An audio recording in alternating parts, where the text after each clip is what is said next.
So we combine different tools, taking advantage of the model system that we're working with. And so one of them is actually what we call virtual reality, which is essentially we put the fly to play video games. We immerse the fly in the same way that we're immersed when we're trying to play any video game in a world. And we characterize or construct different worlds depending on what exactly we want to ask. Let's imagine that we're moving our heads and our eyes to the right. What we see is that the world is moving to the left. We know that the world is static because the brain knows that we're moving. And so we don't understand in the field of neuroscience how exactly is that the brain gets to represent this internal information. So what we do in the lab is basically trying to answer that question.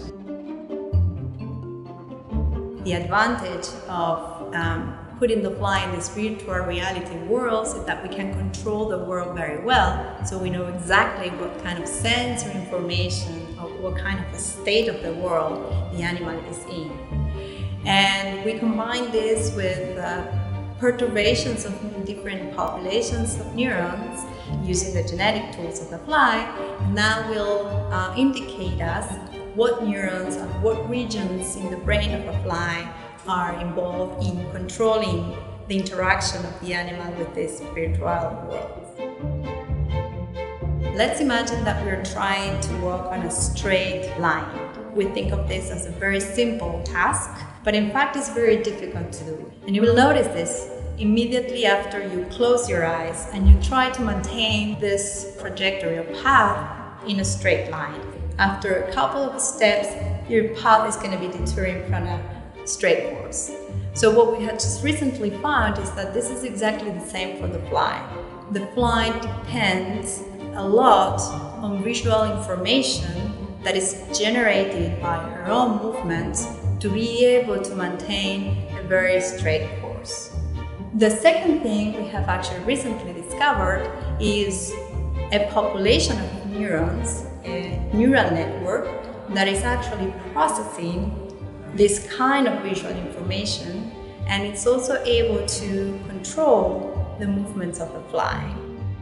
So we are now in a really great and unique position to be able to understand how these multiple kind of signals are combined in this network to generate these internal representations of the movements of the fly, and what's the consequence of that activity in controlling a straight course of the animal.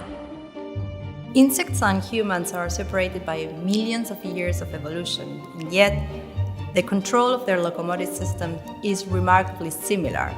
So our strong working hypothesis here is that what we can learn from this tiny fly will extract general principles that can be applied to other animals, including humans.